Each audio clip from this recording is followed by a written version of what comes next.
నా పేరు డాక్టర్ రామ్ గోపాల్. నేను హైదరాబాద్లో దిల్సుఖ్ నగర్లో మెట్రో పిల్లర్ నెంబర్ 1552 ఈ సేవా రోడ్ మంజుసుధా హాస్పిటల్లో పనిచేస్తాను. అసలు ఒక అబ్బాయిలకైనా ప్రాబ్లమ్స్ అమ్మాయిలు కూడా ఉంటాయి కదా.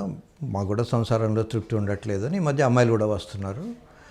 దీనికి కారణాలు కొన్ని చెప్తాను. ఒకటేమో సైకలాజికల్, వాళ్ళకి ఒక గిల్ట్ ఫీలింగ్, ఏదో తప్పు చేస్తున్నాం అనే భావన ఉన్నప్పుడు వాళ్ళు ఎంజాయ్ చేయలేరు.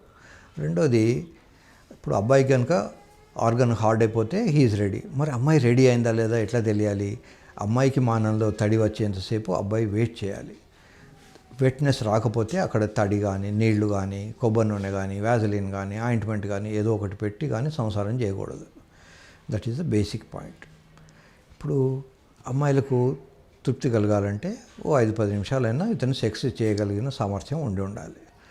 ఫర్ ఎగ్జాంపుల్, ఒక 100 kg లేదా 130 kg అబ్బాయి ఓ 40-50 కిలోల అమ్మాయి పైన పడుకున్నాడు అనుకోండి, అమ్మాయికి ఊపిరాడదు, అందుకని తోసేస్తూ ఉంటుంది. లేదా చాలు, ఐఎమ్ హ్యాపీ, వదిలేయండి అని బతిలాడుతుంటాడు. ఇలా కాకుండా నిజంగా అమ్మాయికి తృప్తి తెచ్చినప్పుడే హస్బెండ్ కానీ పార్ట్నర్ కానీ తృప్తిగా ఉంటుంది. ఇది స్కూల్లో టీచర్ లాంటి వాడు. టీచర్కు పిల్లలకు మంచి మార్కులు వచ్చి మంచి పొజిషన్లో ఉండి మంచి జాబ్స్ వచ్చినప్పుడు టీచర్కు ఒక రకమైన ఆనందం ఉంటుంది. అలాగే మేల్ పార్ట్నర్కు ఫీమేల్ పార్ట్నర్ కనుక హ్యాపీగా రిలాక్స్డ్గా సెక్స్ తర్వాత ఉండగలిగితే తన మీద తనకు సెల్ఫ్ కాన్ఫిడెన్స్, తన మీద తనకు తృప్తిగా ఉంటుంది. లేకపోతే ఒక డిస్గస్టింగ్ ఫీలింగ్ ఉండి చాలా చిరాకు మొదలవుతుంది. ఈ అమ్మాయిలకు పైనుంచి ఆపరేషన్ అయ్యి పాపలు వచ్చినా లేదా కింద నుంచి పాపలు వచ్చినా మానం అనేది ఒక్కొక్కసారి చాలా లూజ్ అయిపోతుంది. ఇలా లూజ్గా ఉన్నప్పుడు ఇందులోకి ఎంటర్ అయినా కూడా అది తగలదు. సో ఇలా టైట్గా ఉన్నప్పుడు మాత్రమే ఆ ఫీలింగ్ ఉంటుంది. ఇలా మరీ లూజ్గా ఉంటే దాంట్లో లోపలికి వెళ్ళినా కూడా ఈ అమ్మాయికి ఫీలింగ్ రాదు. అందుకోసమని దీన్ని వెజైనాను మనం చిన్నగా చేస్తాం. దీన్ని వెజైనోప్లాస్టీ అంటారు. ఈ వెజైనోప్లాస్టీ అనేది కూడా చాలా సింపుల్ ప్రొసీజరే, డే కేర్ ప్రొసీజర్, హాస్పిటల్లో ఉండక్కర్లేదు, చేంజ్ చేసుకుని వెళ్ళిపోవచ్చు. ఈ వెజైనోప్లాస్టీ కాకుండా ఇంకొకటి ఉంది, దాన్ని హైమెనోప్లాస్టీ అంటారు. ఒక్కొక్కసారి సెకండ్ మ్యారేజ్, థర్డ్ మ్యారేజ్ చేసుకోదలుచుకున్నప్పుడు వాళ్ళకు they wanted to present to the new husband as a virgin. కనుక ఇక్కడ కన్నెపొర అని ఒకటి ఉంటుంది. ఈ కన్నెపొరను కూడా చేయించుకుంటారు. సర్జరీ చేయడం వల్ల మనం కొత్త కన్నెపొరను కూడా తయారు చేసి వాళ్ళకి ఇచ్చిస్తాం. సో లాక్సపెరీనియం ఉన్నా, లూజ్ వెజైనా ఉన్నా, హైమన్ లేకపోయినా ఇవన్నీ కూడా అమ్మాయిలకు చేసి పెట్టచ్చు. అమ్మాయిలకు తృప్తి రావాలంటే కేవలం పెట్రోల్ బంక్ బిజినెస్ కాదు. పెట్రోల్ బంక్ బిజినెస్లో ఏమిటి? పైకి లేవట్టడం, లోపలికి తోసేయడం. ఇది కాదు.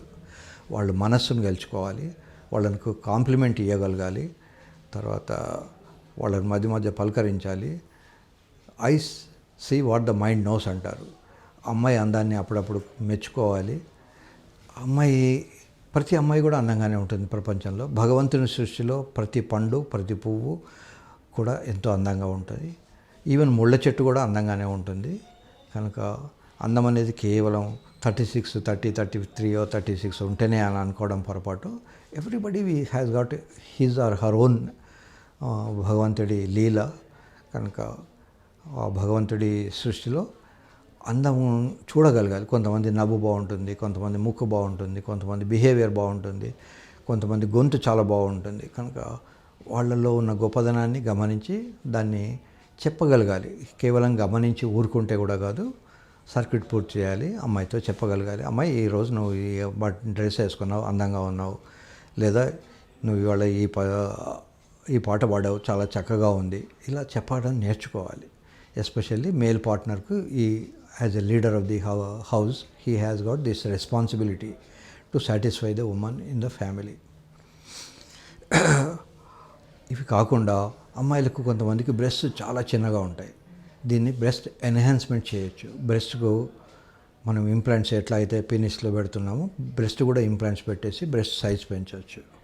సో కొద్దిమందికి అమ్మాయిలకు డెలివరీస్ అయ్యి కానీ ఆపరేషన్లు అయ్యి కానీ పెద్ద పొట్ట వస్తూ ఉంటుంది. ఆ పొట్ట రావడం వల్ల చాలా వికారంగా ఉండేసి పార్ట్నర్కు ఆ మీద ఇంట్రెస్ట్ తగ్గిపోయే అవకాశాలు ఉంటాయి ఒక్కొక్కసారి. నిజానికి one should be very proud of it. అమ్మాయి కానీ అబ్బాయి కానీ నా భార్య పొట్ట మీద మచ్చలు ఉన్నాయి, పొట్ట లావ్ అయిపోయింది, కొంచెం లూజ్ అయింది అంటే it is a natural thing. భగవంతుడి సృష్టిలో వాళ్ళు they have succeeded in creating the children. కనుక అలా కాకుండా దాన్ని ఒక అందంగా లేదు, అందరూ ఐశ్వర్యాలు ఉండరు కదా, కనుక అందంగా లేదు అని అనుకున్నప్పుడు దీన్ని అబ్డామినోప్లాస్టీ అంటాం. పొట్టను కూడా కొంచెం తగ్గించేసి ఇలా ఇది రాకుండా చేయగలం.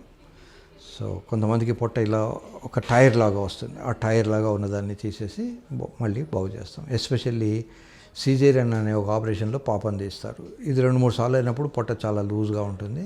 సో లాస్ట్ టైం సీజేరియన్ చేయించుకున్నప్పుడు ముందే కనుక మీరు మీ డాక్టర్ గారికి చెప్తే ఆ సర్జరీలోనే దీన్ని కంబైన్ చేసుకొని అబ్డామినోప్లాస్టీ కూడా చేసేయచ్చు. వెరీ రేర్గా 2-3 సార్లు సర్జరీ అయినప్పుడు హర్నియాలు వస్తాయి, దాన్ని ఇన్సిషనల్ హర్నియా అంటారు. అలా ఇన్సిషనల్ హర్నియాలు వచ్చినప్పుడు కూడా మీరు అబ్డామినోప్లాస్టీ కలిసి చేయించుకోవచ్చు. తర్వాత చిన్న చిన్న ఎక్సర్సైజెస్ ఉంటాయి డెలివరీ తర్వాత చేయాల్సినవి. మీరు మీ గైనకాలజిస్ట్ని అడిగితే చెప్తారు. ఫ్లోర్ మీద పడుకొని బొటనవేళ్లతో వాల్ని తన్నడం, అప్పుడు పొట్టలో ఉన్నటువంటి రెక్టస్ మజిల్స్ అనేటువంటి స్ట్రేట్ అవుతాయి. లేదా ఒక పెద్ద బాల్ మీద కూర్చొని డక్ లాగా ఇట్లా ఎగరడం, ఫ్రాగ్ లాగా ఎగరడం, ఇవన్నీ చేస్తూ ఉంటే పెరినియల్ మజిల్స్కు స్ట్రెంత్ వస్తుంది.